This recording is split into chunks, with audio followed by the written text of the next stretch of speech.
pagmamahal, malasakit at kalinga sa aking mga nanay at tatay. Ang batang galing sa hirap, nagsumikap. Ang batang Maynila, your name, Isko Moreno Dominoso.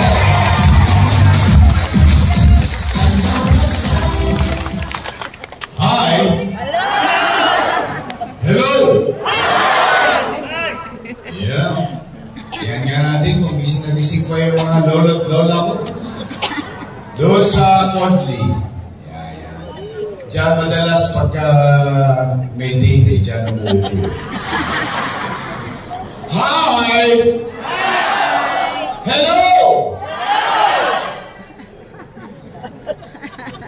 Gising na gising. Dito naman sa Wakali. Hi! Hello! May kalalagyan kayo. Tingnan natin dito sa nana. Hi! Hello! Gising na gising ang mga minamahal kong lolo't lola.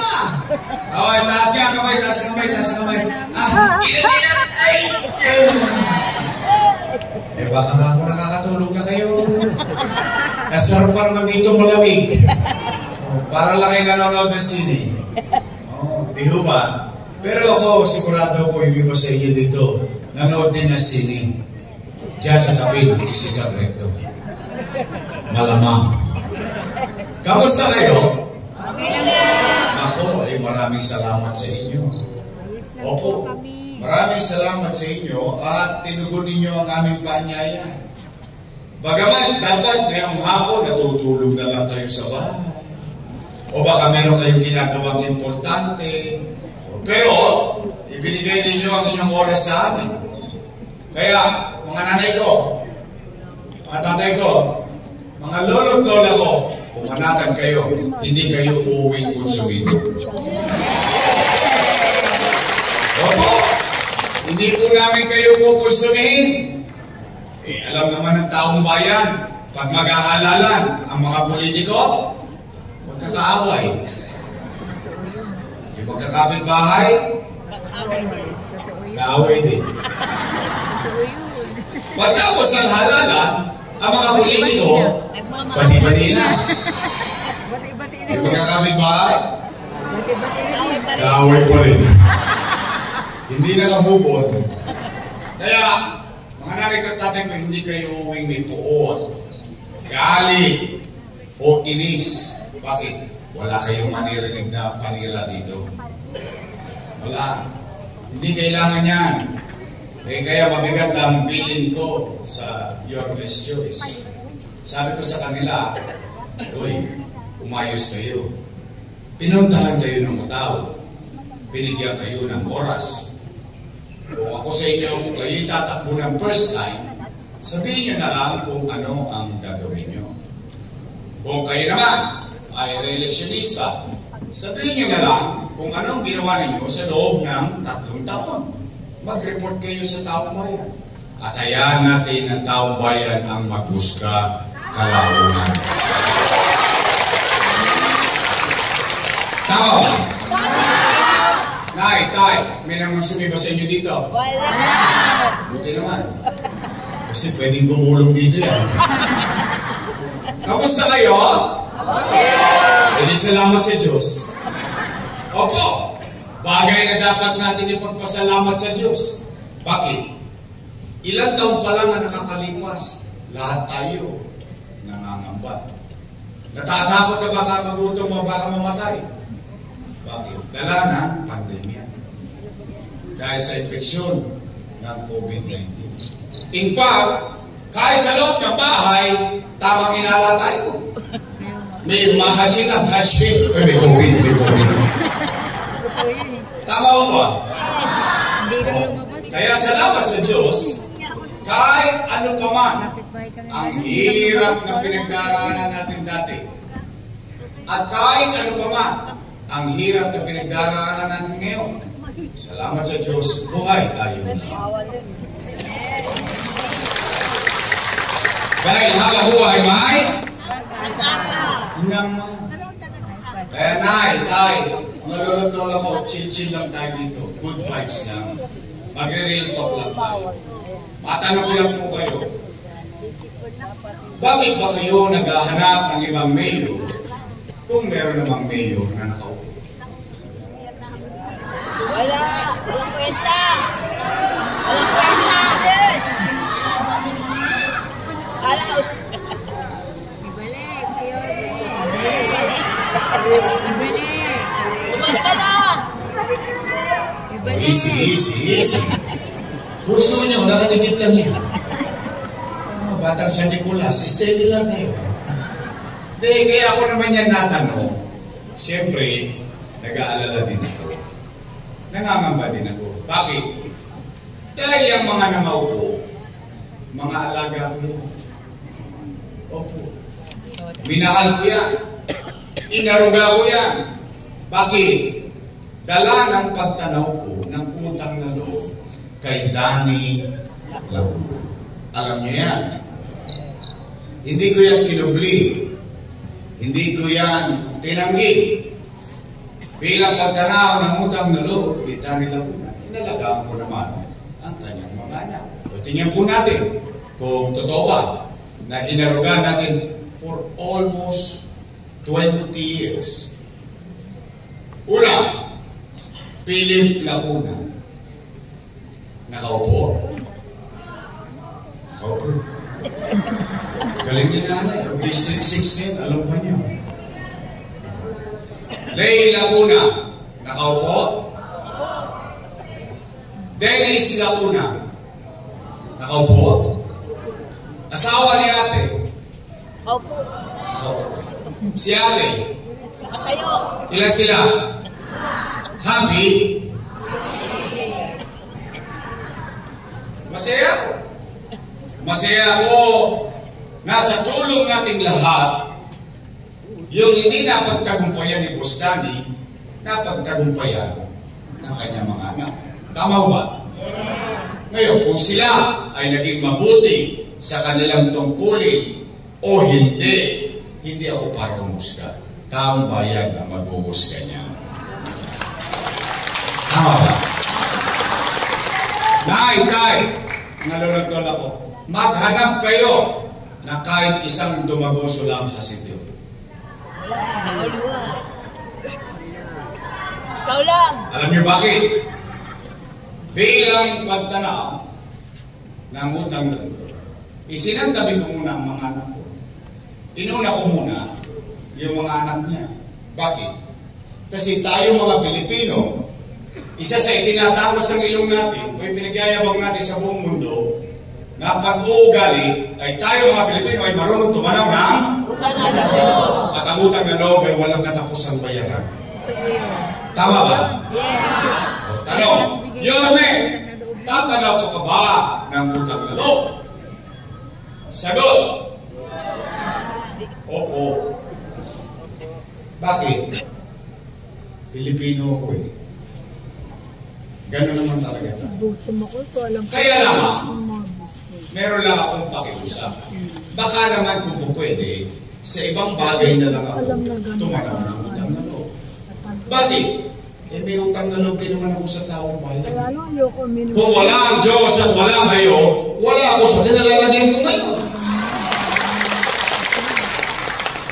Ngayon, kasama naman ba na dinggin ko yung panawagan ng taong bayan? Yung taong bayan na sumisigaw na, bumalik ka na. Bumalik ka na! Bumalik ka na! Bumalik ka na! Yung taong bayan na sumisigaw ng bumalik ka na, ako nasigawan, huwag ka na tuloyin! Napanood nyo? Napanood ko din eh. Nagulat ako. Parang asawa lang ang pig ko. Yung pinalayas ako, hinali sa malit ako sa pintuan. Lumayas ka dyan. Huwag ka nang bumalik. Bakit sila nagagalit? Bakit sila natatakot? Hindi naman sila may-ari ng pwesto niya. Pag-aari yan ng taong bayan. Kami empleyado lang. At ang kontrata namin sa taong bayan, 3 years. After 3 years, expire. Tapos gagawin mo, babalik ka ulit sa taong bayan. magpaparenew ka ng kontrata. Pag sinabi ng taong bayan, approve, another 3 years.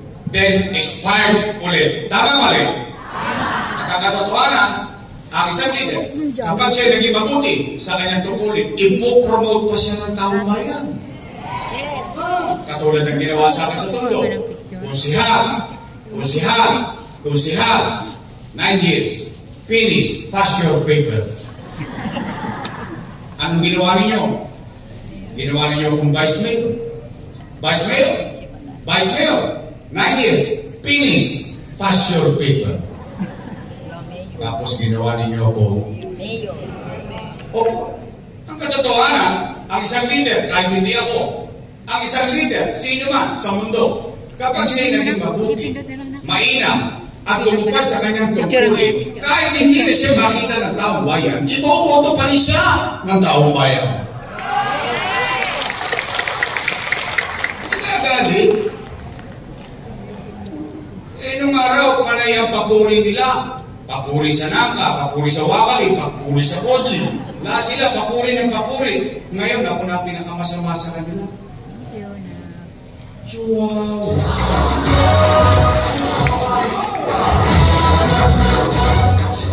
Hindi nakakagulat lang. Di ho ba? Tay, di ba ang akala natin, kaya natin sila ibinoto, dala na, kung ano yung nasimulan ko na, itutuloy na lang nila. Tama ba eh? Tama! Wawaglit ako nawala, binago-bago na nila.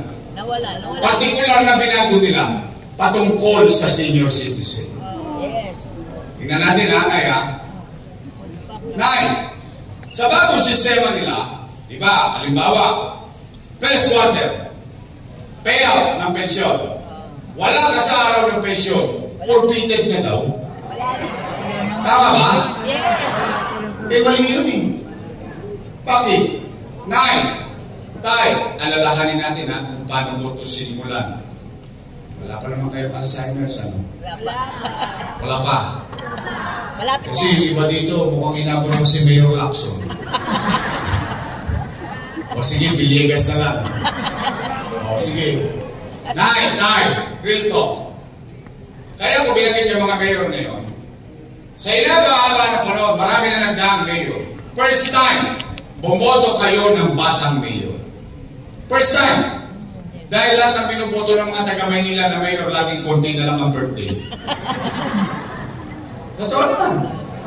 Pero you took the risk. You gambled. You elected a young mayor. At yung batang mayor na yun, nakapag-isip ng programa. Para kanino? Para sa mayaman. Sa middle class. Sa mahirap. Sa may sakit. O wala. Sa botante o hindi, lahat ng senior citizen, pantay-pantay may pensyon sa Maynila. Tama ba? At ang sabi ko noon, Nay, huwag kang mag-aalala. Kapag hindi mo nakuha yung first quarter, pagdating na second quarter, doble ka. Tama ba rin? At kapag hindi mo nakuha first quarter, second quarter, triple ka pagdating ng third quarter. Tama ba rin? Ano pa sabi ko? Nay, Tay, mga lula't-lola ko, pumanatag kayo.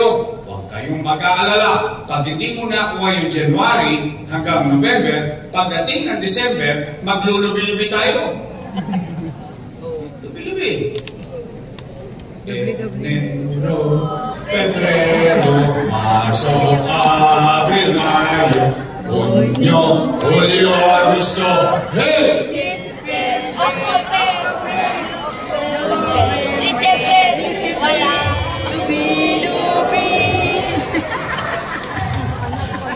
Excited kayo. So, anong ibig sabihin? Kapag hindi mo nakuha yung January hanggang Nobyembre, pagdating ng Disyembre, 6 na bulig ka. 6,000. Kung dalawa kayo sa bahay na senior, 12,000. Kung tatlo na kayo senior sa bahay, 18,000. Panatag na panatag ka. Wala kang kaba. Ngayon, anong nangyayari? Natatakot yung mga matatanda. Nangangamba yung mga matatanda. Bakit? Hindi naman niya mahuhulaan kung kailan yung araw ng payout eh. Tama ba rin? Alam naman natin na mga matatanda, malalapot ang dugo niya. Maaga nagigising yan. Sa takot, sa pangamba, pagkagising, saan niya pupunta?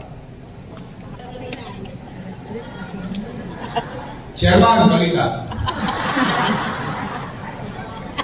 Alaos panay. Sawi, uwi. Tulog ulit. Gising na naman sa umaga. Saan naman niya pupunta? Uy, Chairman, ano na? Lolo, wala pa. Mamalas-malas mo, yung matanda, tinawagan na ako.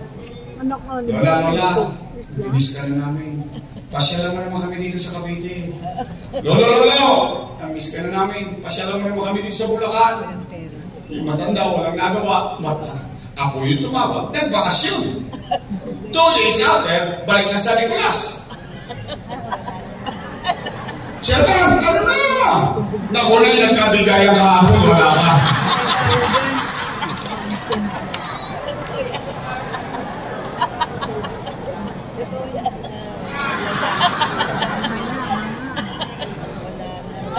Bakit kailangan pa nilang magbuhi? ₱500 lang, pinahirapan pa nila. Sa totoo lang ha, real talk, ₱500. O simula rito sa isip ng recto, umuwi kayo sa Nicolas, ginabot ₱500 eh. Totoo lang, real talk lang. Yung iba nga sa inyo dito pinagagalitan pa ng anak Nay, huwag ka nang pumila dyan, ang init-init, baka may stroke ka pa. 1.5 lang yan, ako na magbibigay. Ano sagot ng nanay? Ayoko ng pera mo, gusto ko kay Yorme.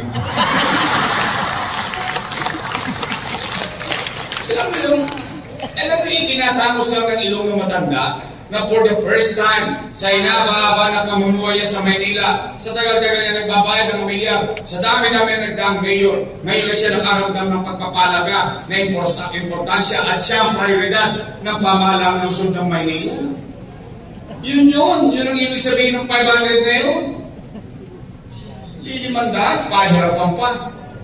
Itutuloy na lang O naitay, totoo ba kapag hindi ka naputante, tanggal ka na sa pensyon? Mali na naman yun. Ulitin ko Paano natin ginawa? Ulitin natin.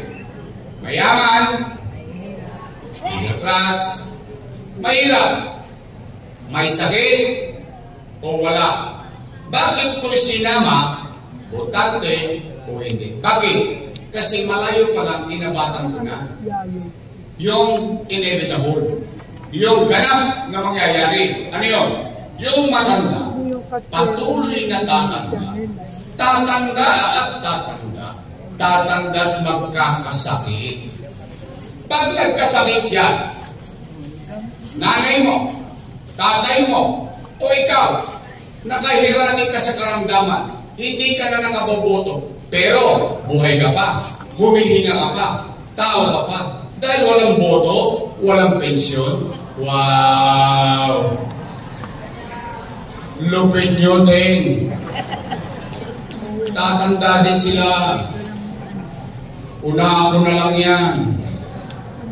Mauna na siya. Chihuahua.